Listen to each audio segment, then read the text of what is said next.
Who is more evil, Macbeth or Lady Macbeth? When we're first introduced to Macbeth, he has a shining reputation as a military general. He is patriotic and described as a valiant and determined fighter. We learn how brave Macbeth almost single-handedly changed the course of the battle against the Norwegian army and emerged victorious. Ross, a messenger, says that Macbeth's name is praised by everyone throughout the kingdom.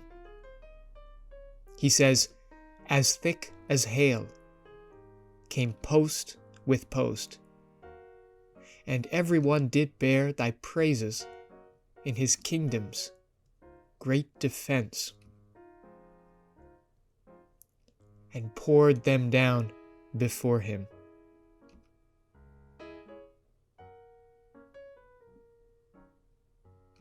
In fact, Macbeth is such a good fighter that he receives a promotion. He was Thane of Glamis, and he is promoted to the position of Thane of Cawdor. That's one point in Macbeth's favor. Macbeth is patriotic, brave, and an excellent fighter. You'd be hard-pressed to find anything wrong with Macbeth until he meets the witches, who tell him that one day he will become king.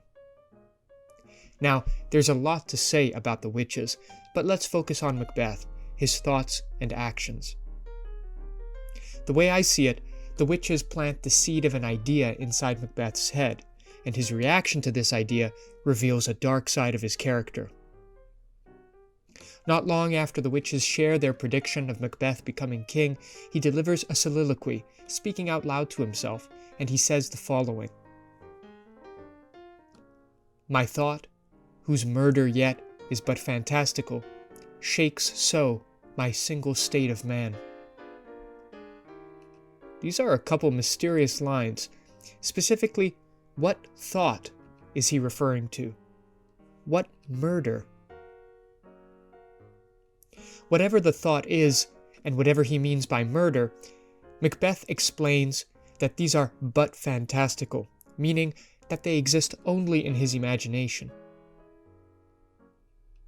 We can translate these lines in a number of ways. Perhaps he's saying, "My imagination and my imaginary ideas of death scare me so much." Or perhaps he's saying, "My ideas about murder, which are still only imaginary, compromise my values, my integrity."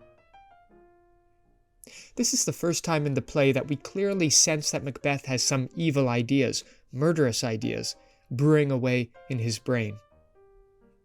In the scene following Macbeth's first encounter with the witches, Macbeth meets King Duncan, and we get a second glimpse of Macbeth's secret desires. King Duncan declares his son, Malcolm, as his heir, as the Prince of Cumberland. This means that when King Duncan dies, Malcolm will take his place as king. This announcement frustrates Macbeth because it means that now there are two obstacles in his way to becoming king: Duncan and Malcolm. Why is Macbeth so consumed by the dream of becoming king? Perhaps he is envious of Malcolm. Perhaps he is too proud and feels entitled because he performed so well in battle. Either way, here are Macbeth's private thoughts after King Duncan proclaims Malcolm his heir. The Prince of Cumberland. That is a step on which I must fall down, or else o'erleap, for in my way it lies. Stars, hide your fires. Let not light see my black and deep desires. Unlike the previous two somewhat mysterious lines, this passage clearly reveals Macbeth's corrupt motivations.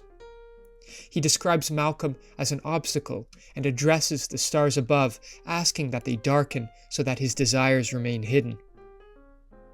It's like he's an assassin crouching in the corner of his target's bedroom, waiting for the lights to go out so that he can act without being seen.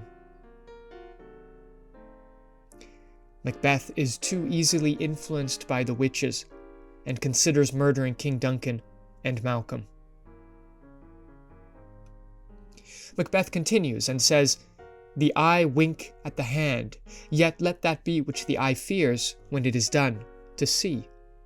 This roughly translates to, for a moment, the eye will not see the hand, but when the eye opens, it will see the terrible thing that the hand has done.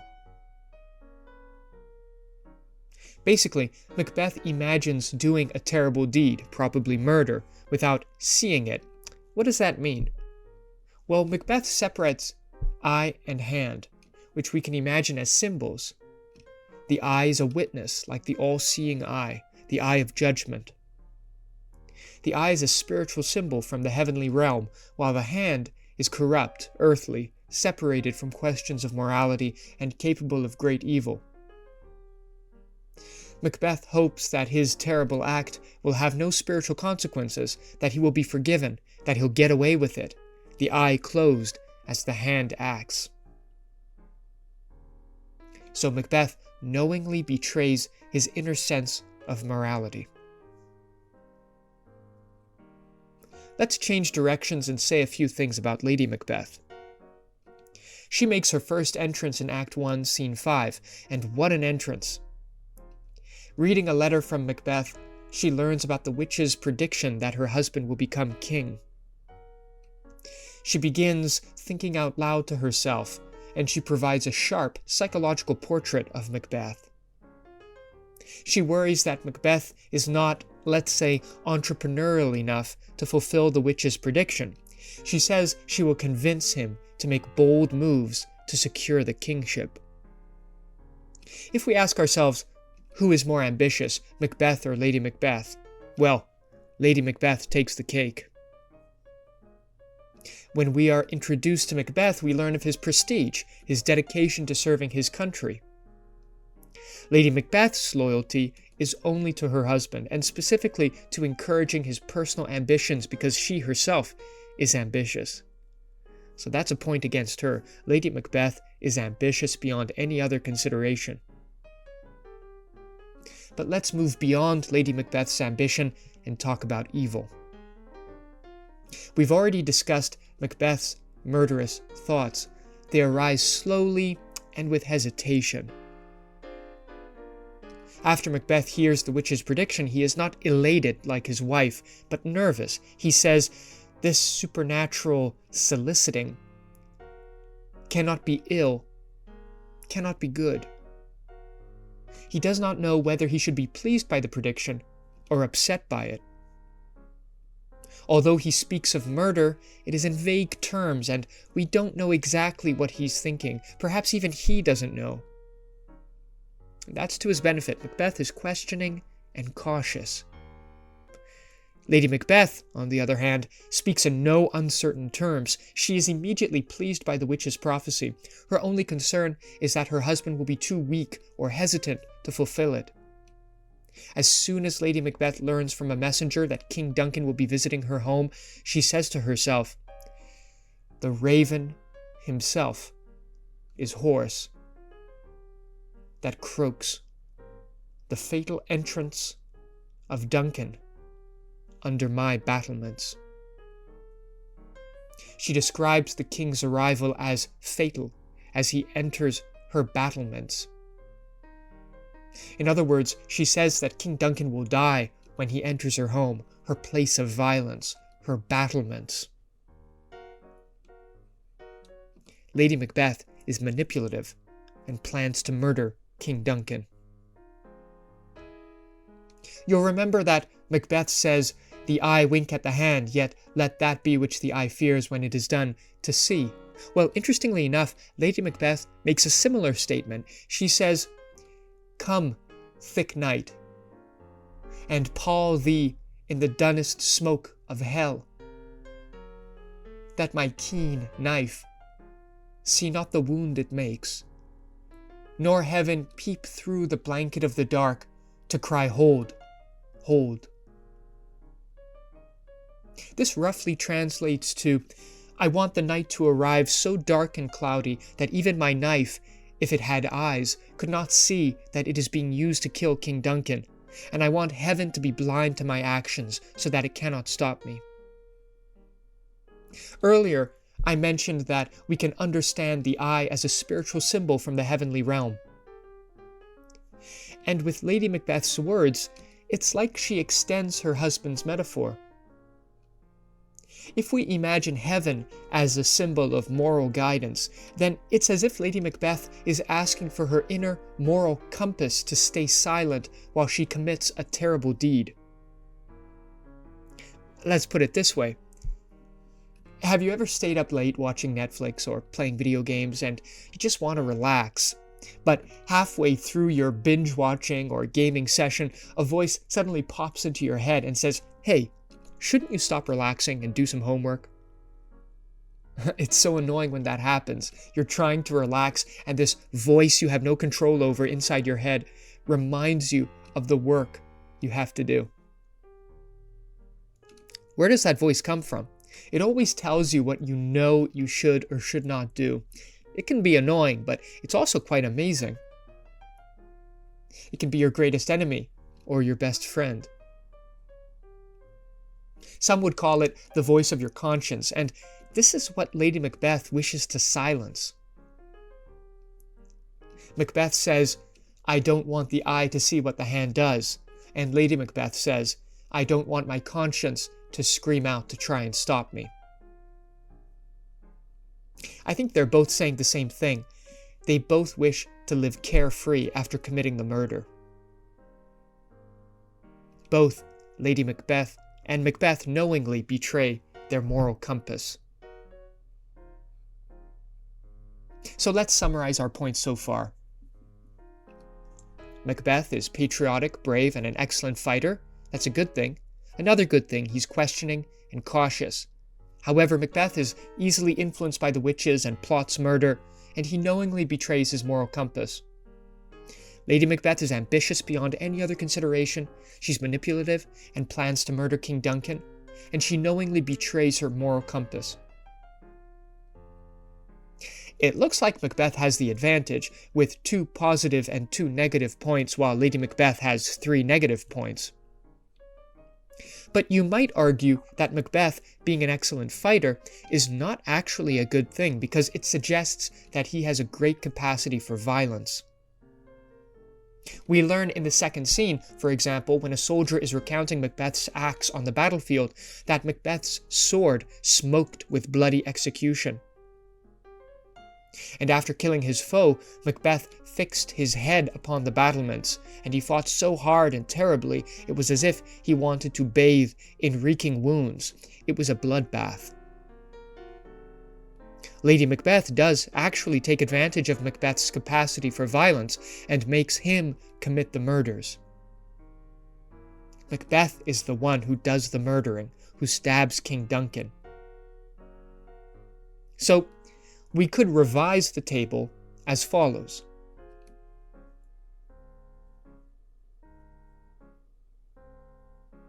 The only positive thing now, in Macbeth's favor, is that he's questioning and cautious. Is Macbeth less evil for being more cautious, for questioning whether killing the king is the right thing to do? I believe so, and I want to make some more points that clearly show Lady Macbeth is the more evil of the two, and it's not even close.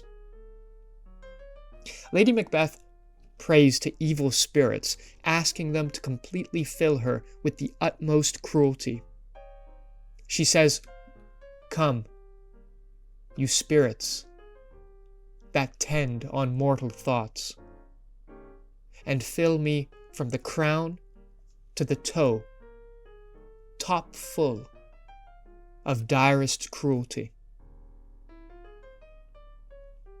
She wishes to be overcome by a sense of ruthlessness so that she doesn't back down from her murderous plans.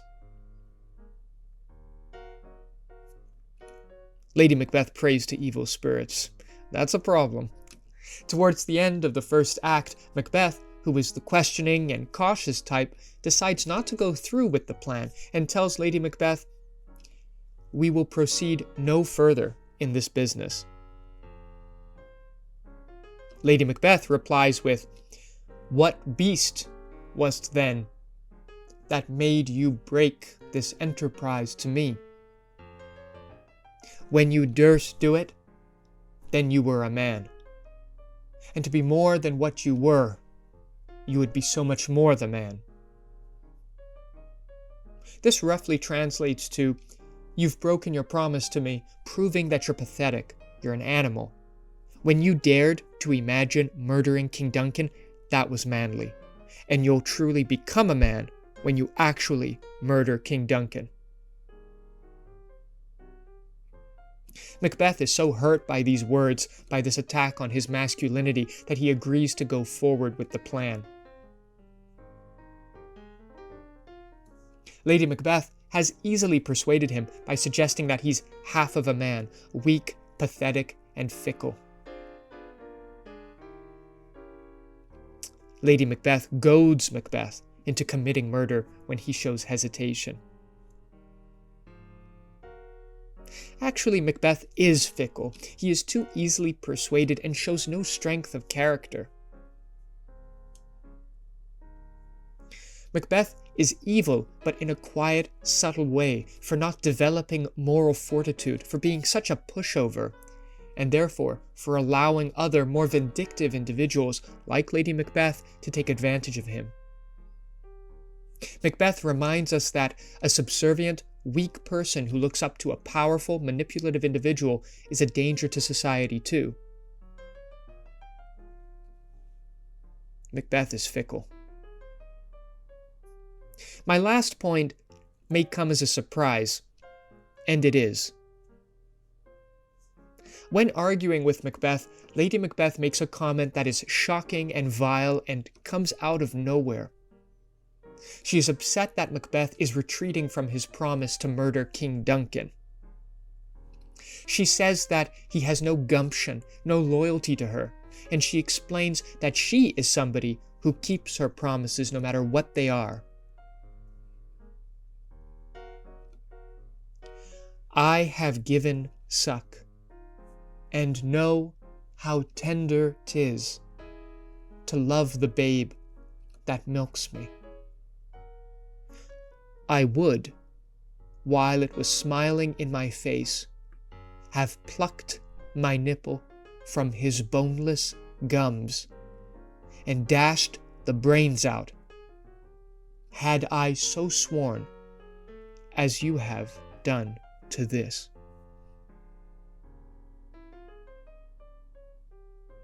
Are these words as shocking to you as they are to me? Macbeth says nothing comparable in the whole play, although he is responsible for some atrocious acts involving children. Lady Macbeth has terrible thoughts about hurting babies. Let's revisit the table from earlier with the addition of these new points. We've added the negative point that on Macbeth's side that he's fickle, and on Lady Macbeth's side she prays to evil spirits, goads Macbeth into committing murder when he shows hesitation, and she has terrible thoughts about doing violence to babies. Keep in mind that in this video, I'm only drawing from material in the first act, so there's lots of room for further analysis. But I think that even if you take into consideration material from the rest of the play, Lady Macbeth wins the Most Evil award. Ultimately, both Macbeth and Lady Macbeth are human, and all humans have the capacity for great evil. So stay good, people.